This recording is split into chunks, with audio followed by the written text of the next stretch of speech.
Bom, este quarto módulo, né, essa quarta sessão, essa quarta parte, vai tratar especificamente do relatório do auditor, que é o seu produto final. Vamos relembrar, na parte 1, nós tratamos desde a estrutura conceitual, o que é um trabalho de asseguração, o que é um trabalho de auditoria, né? Nós contextualizamos o trabalho de auditoria dentro das normas de auditoria aprovadas pelo CFC. No 2, nós tratamos da parte nevrálgica do trabalho, que é a grande mudança em relação ao que se fazia anteriormente, em relação às normas anteriores, que é uma abordagem de risco. Então, discutimos a necessidade da identificação, avaliação de riscos e, para cada um dos riscos, o trabalho específico que o auditor deve fazer. Na parte 3, nós entramos nos testes de auditoria. Então, começamos pela 500, que tem as definições de normas e assim por diante, até chegar no grupo 600, que trata da utilização de terceiros. Então, a 600, quando é auditoria de grupo, a 610, utilização do auditor interno, a 620, utilização de especialistas, né? E agora nós vamos entrar no produto final, que é o produto final, o que é? Aquilo que o auditor vai emitir, o seu relatório final. Bom, é importante a gente estabelecer o seguinte, isso está no slide 1 dessa apresentação, que antes de a gente pensar no tipo de relatório que nós vamos emitir, o auditor tem que concluir duas coisas. Quer dizer, uma, se o escopo, se o alcance do trabalho dele, está no slide 1, se o alcance da auditoria foi adequado para aquela circunstância específica, ou seja, se ele teve alguma limitação no escopo do trabalho, ou se ele conseguiu fazer tudo o que era necessário. E também se existem distorções que não foram corrigidas pela administração, certo? Com isso daí, ele vai poder. Então, ele vai, por exemplo, a norma 330, que nós falamos que eram respostas do auditor, nós falamos lá no módulo 2, na parte 2, identificou, avaliou os riscos e respondeu a esses riscos. Nessa altura, a pergunta que se faz é, os procedimentos que eu apliquei de auditoria em resposta aos riscos identificados são suficientes e adequados? São, sim. Então, vai me gerar um relatório com opinião sem qualquer mudança em relação a um relatório padrão, um relatório limpo, né? Opinião limpa. Né? E a segunda pergunta é, além da extensão, né? Mas isso nós vamos ver no próximo slide, além a pergunta se os procedimentos são suficientes e adequados, a extensão dos meus trabalhos foi adequada, e aí eu tenho que levar em consideração a materialidade que eu usei. A gente viu que a materialidade ela é base para determinar a extensão dos testes, né? A norma 320 dá a base para determinar a extensão dos testes. Então, nessa altura, eu quero saber se a materialidade é adequada e se o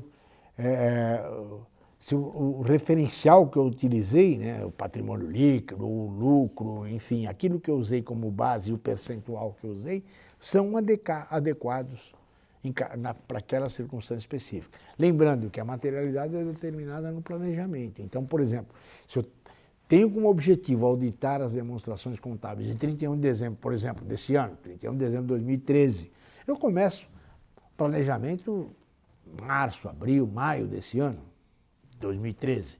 Então, eu estou estimando qual o meu lucro, qual o lucro que a entidade vai ter no final do ano, qual o patrimônio líquido que ela vai ter no final do ano, que não necessariamente o número final vai ser igual ao que eu estimei. Então, eu vou ter que reavaliar se essa estimativa que eu fiz foi adequada ou não e vou ter que concluir. Quer dizer, se a extensão e os procedimentos forem adequados, eu vou cair numa opinião limpa, numa opinião sem ressalva, ou vou ter um relatório com modificação. Bom, segundo aspecto, e aí já olhando a norma 450, eu vou ter que concluir sobre a relevância das distorções não corrigidas. Quer dizer, ao longo do trabalho, apliquei todos aqueles procedimentos que a gente discutiu na seção 3, lá eu fui determinando, olha, aqui tinha o valor correto da provisão para férias, em vez de X é Y. Eu fui colecionando todas essas diferenças de auditoria em que eu vou propor à administração da entidade, ela é que vai decidir, a contabilização de todos esses acertos. Aquilo que ela não acertar, que ela não contabilizar, não deixar de forma adequada, eu vou ter que concluir se aquilo mesmo não tendo corrigido aquilo, eu posso dar uma opinião sem ressalva ou eu tenho que ressalvar. E aí vai depender de ser relevante ou não. Eu vou comparar aquilo que não foi ajustado com a materialidade, com o número de materialidade que eu estabeleci. Exemplificando de uma forma bem simples. Se eu estabeleci que meu nível de materialidade é 5% do lucro antes do imposto, e esse meu lucro antes do imposto é 1 milhão, 50 mil é minha materialidade. Se eu tiver um ajuste de 80 mil, significa que é relevante. E eu tenho que ressalvar. Por quê? Porque ele está provocando uma distorção no resultado do exercício maior do que eu estimei como sendo material para o usuário das demonstrações contábeis. Se ao contrário, o somatório dos ajustes, reclassificações, eu chegar a uma conclusão que representa 20 mil, comparo com 50 mil e falo, bom, isso daqui está representando 2%. Eu estabeleci uma materialidade de 5%, portanto, posso emitir um parecer sem ressalvas. Não significa que eu não devo recomendar que se faça os acertos. Lógico, a contabilidade tem que ser clean, tem que ser limpa, tem que ser adequada. Agora, eu posso conviver com aquele problema sem ter a necessidade de emitir um parecer, um relatório com ressalva, uma opinião com ressalva, porque eles não superam o nível que eu estabeleci como materialidade. Isso é importante deixar claro que não é porque eu não estou ressalvando que não deve ser feito. A contabilidade deve refletir aquilo que é adequado. Bom, se a conclusão for 2%, que é não relevante, eu vou emitir um relatório sem modificação e vou cair na norma 700. Se, ao contrário, eu chegar a uma conclusão, opa, é relevante, está representando 8%, eu vou cair numa situação em que eu tenho que ressalvar. E tendo que ressalvar, eu vou cair na norma 705. Bom, isso está no slide 3, né? E daí para frente nós começamos a discutir alguns requisitos. No slide 4, quais são os requisitos da norma 450?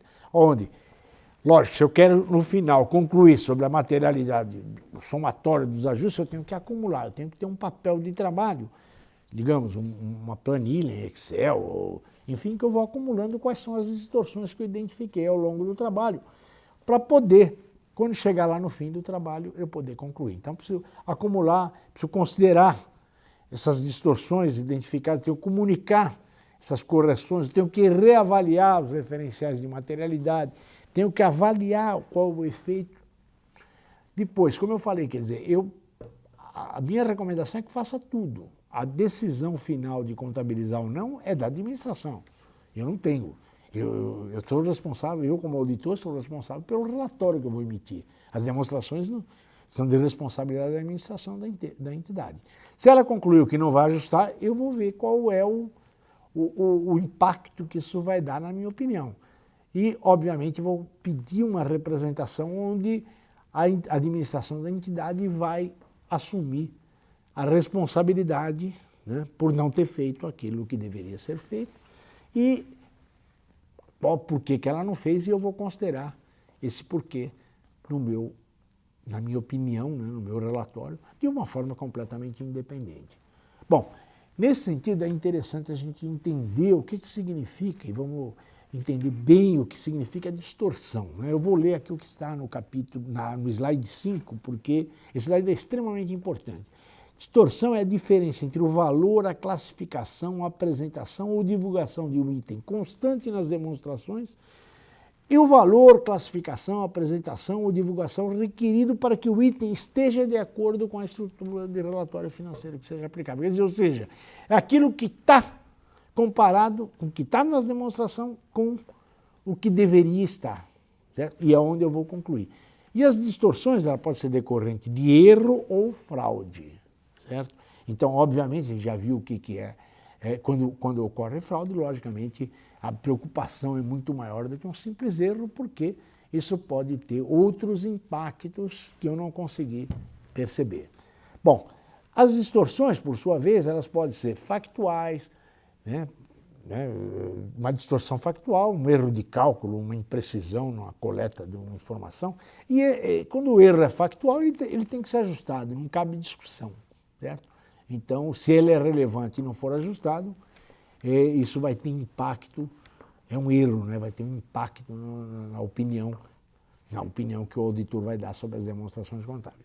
Agora, você pode ter distorções motivadas por problemas de estimativa, por problemas de interpretação, por problemas do fato de que eu trabalho com amostras, certo? Amostras e extrapolo aquela amostra para a população como um todo. E nesse caso, eu não posso afirmar que a demonstração contábil tem que ser ajustada naquele montante que eu estimei. É uma mera estimativa. Então, quando é uma distorção que envolve julgamento, ela é quase certa, mas não é certa.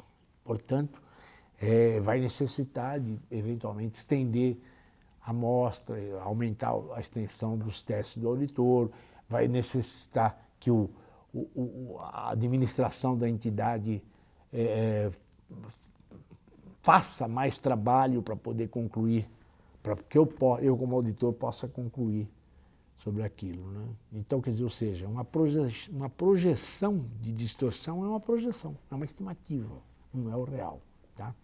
Bom, a seção 700 trata do relatório do auditor. O relatório do auditor, quando ele é limpo, quer dizer, que ele não o relatório limpo é aquele que está de acordo com o relatório padrão, nessa nova linguagem, sem modificação, certo? Então, ele está na norma 700. Quando existem modificações, quer dizer, ou ressalvas, ou abstenção de opinião, ou um parecer adverso, uma opinião adversa, está na 705. Quando o auditor, embora tenha concluído adequadamente, sem problema quanto às demonstrações, mas quer enfatizar, chamar a atenção de um assunto, ele vai usar a norma 706. Aí tem a 710, que também diferencia o que é uma informação. Ele trata das informações comparativas e diferencia o que é uma demonstração financeira comparativa do que é informações correspondentes. Isso está na 710. E a 720 que trata de outras informações que não são cobertas no parecer, no relatório do auditor. Por exemplo, no Brasil, normalmente, você vê no jornal, né, a publicação da demonstração contábil acompanhada do relatório da administração. O parecer, o relatório do auditor, cobre apenas as demonstrações contábeis, balanço, demonstração do resultado, mas não o relatório da administração. Então, podem existir inconsistências entre o relatório da administração e a demonstração contábil, e aí essa norma 720 estabelece o que o auditor tem que fazer. Bom, o relatório sem modificação, as principais mudanças, né, em relação ao que a gente estava acostumado até 2009, então começando pelo título. Antes se chamava parecer dos auditores, agora passa a se chamar relatório dos auditores independentes, certo? Então, quando ele pode cobrir outros aspectos além das demonstrações contábeis, então ele vai ter título e subtítulo, por exemplo.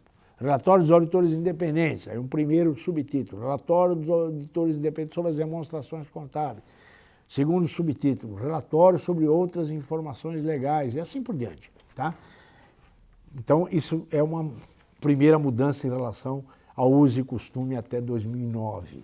Depois, destinatário do relatório. Quer dizer, no Brasil, normalmente, você direciona o relatório para quem contrata e para quem vai utilizar aquelas informações. Então, no Brasil, usualmente, o relatório do auditor é endereçado aos administradores, que são quem contratam os auditores, e os usuários, que são os acionistas, né?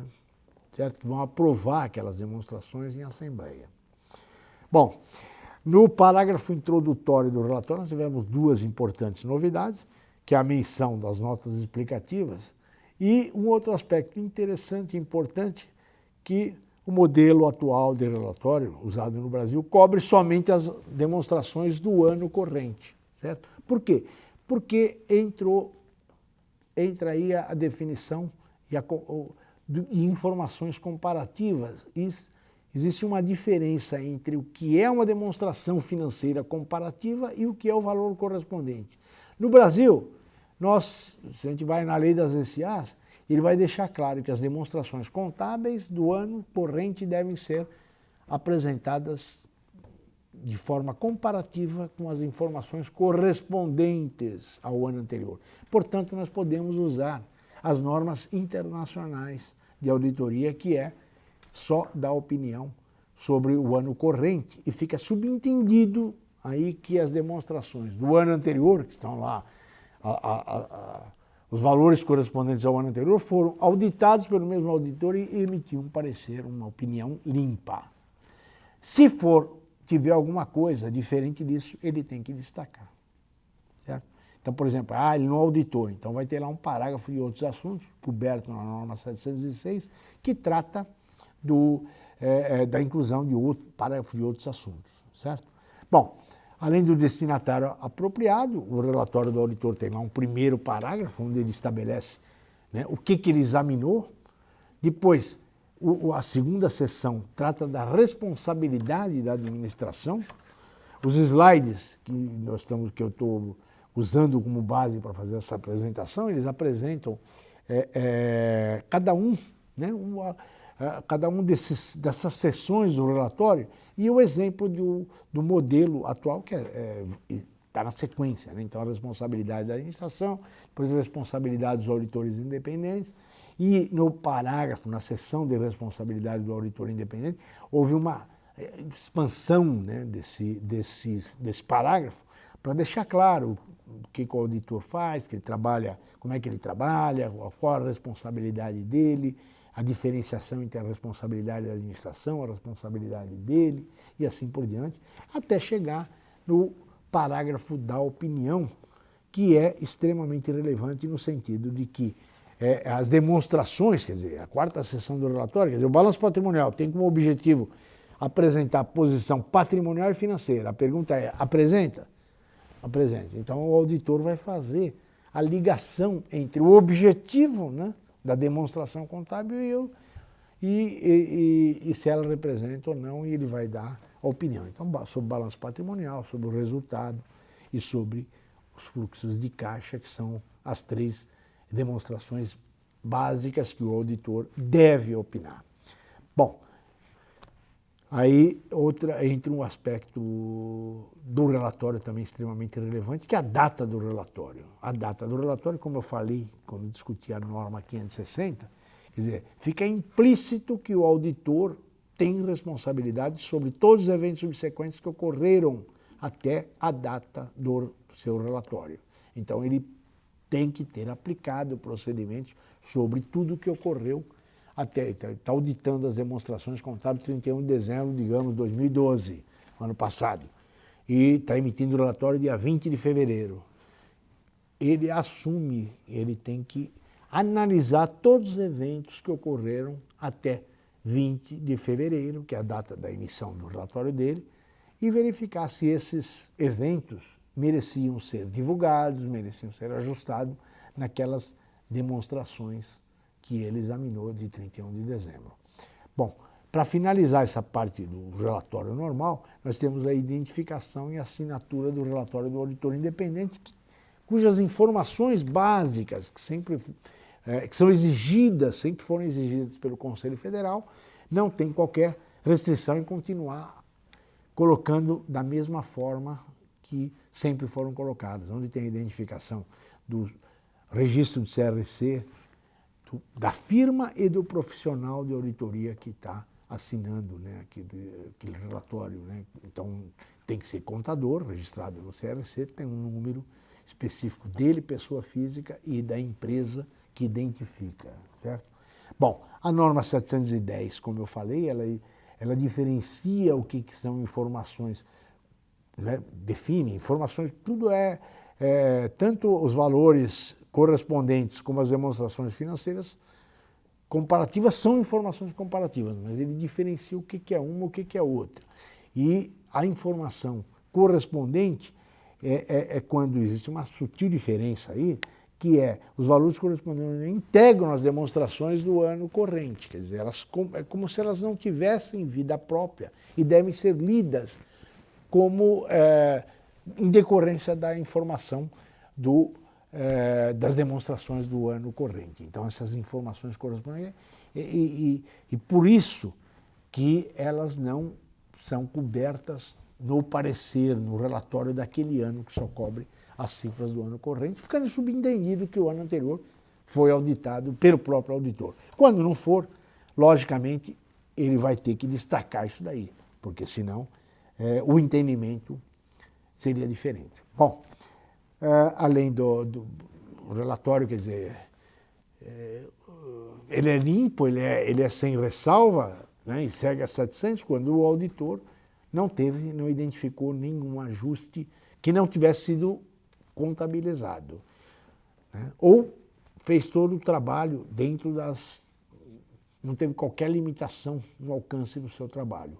Quando ocorre limitação no alcance, ele não conseguiu fazer tudo o que devia fazer, ou identificou um ajuste e a administração decidiu não contabilizar esse erro, não acertou, não regularizou, aí ele cai numa situação em que o relatório deixa de ser limpo e passa a ser um relatório com modificação. Essa modificação em relação ao relatório limpo. E nesse caso, a diferença básica, principal que existe é que o relatório, entre a seção de responsabilidade do auditor e a seção que trata da opinião, vai ter uma seção adicional chamada base para emissão da opinião, e aí vai depender do quê? Da modificação, opinião adversa, da opinião com ressalva e assim por diante, tá? Também a seção de responsabilidade do auditor, normalmente ele termina dizendo que ele acredita, né, que o que ele fez é suficiente para emitir a opinião. Nesse caso, ele vai, para fundamentar a opinião dele, ele vai deixar claro que tudo que ele fez foi suficiente para fundamentar a opinião dele com ressalva, adversa, ou para ele se abster de opinar, tá? E nesse caso em que o relatório sofre modificação em relação ao padrão, a opinião também, para chamar a atenção do usuário da demonstração contábil, ele é chamado de opinião com ressalva ou opinião adversa. Certo? Bom, o que vai balizar entre uma opinião com ressalva e uma opinião adversa? Tem um quadro que está apresentado no slide 33 que demonstra lá, quer dizer, eu tenho um assunto que tem que ser relevante. Se não for relevante, a gente já viu que não cabe qualquer modificação no relatório. Certo? Então, eu estabeleci que a materialidade é 5% do lucro. Tem uma distorção de 10%, é relevante, porque é acima da minha materialidade. Então, isso vai dar margem à ressalva. Se, ao invés de eu ter somente essa ressalva, né, envolvendo 10% do lucro, eu tivesse outras modificações necessárias, outros ajustes, e que afetassem as demonstrações financeiras em várias contas, quer dizer, ou seja, o efeito tivesse generalizado ou disseminado pelas demonstrações contábeis, a opinião, em vez de ser apenas com ressalva, ela seria uma opinião adversa. Quer dizer, ou seja, eu tenho tanto ajuste, tanta modificação, que não basta eu simplesmente ressalvar e dizer que, com exceção do item X, aquilo está certo.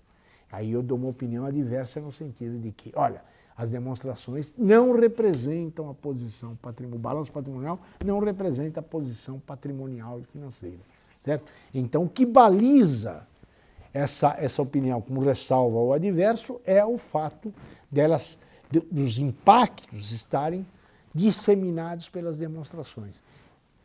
De forma similar, também quando eu tenho limitação no alcance da auditoria, quer dizer, no escopo do meu trabalho.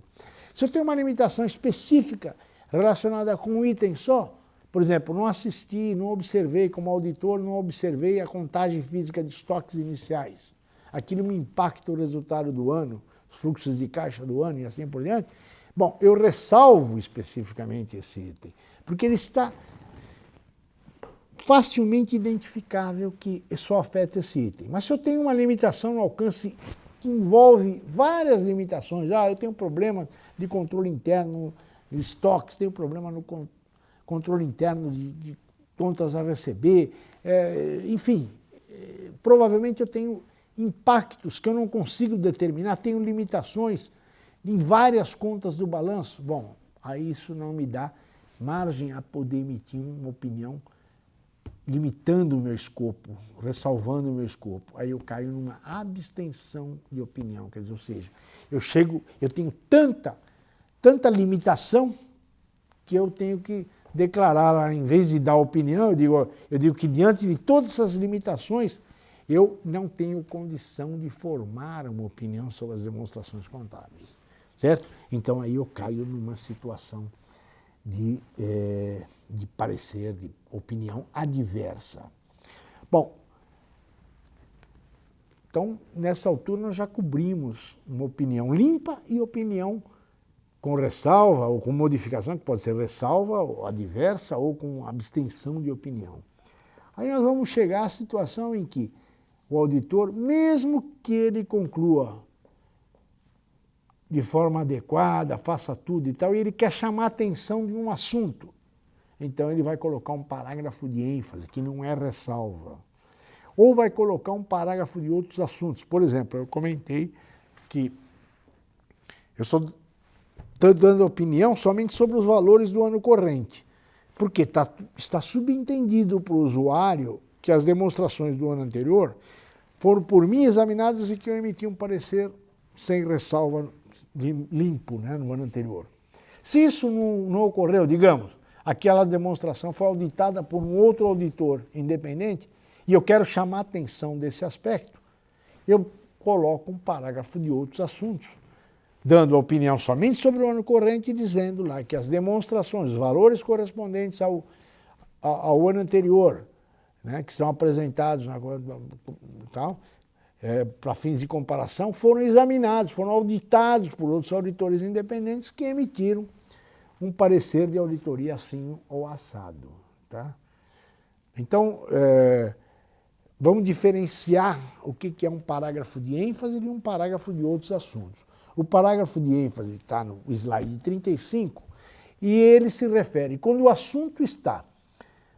ele está adequadamente colocado nas demonstrações, nas suas notas explicativas, que acompanham as demonstrações, e eu, auditor, quero enfatizar aquele assunto, então eu coloco um parágrafo de ênfase, certo? Quando, ao contrário, aquilo não está nas demonstrações, isso então está no slide seguinte, né? Que por exemplo, eu quero enfatizar que as demonstrações contábeis do ano anterior foram examinadas por outros auditores, isso está no slide seguinte, que é o 36.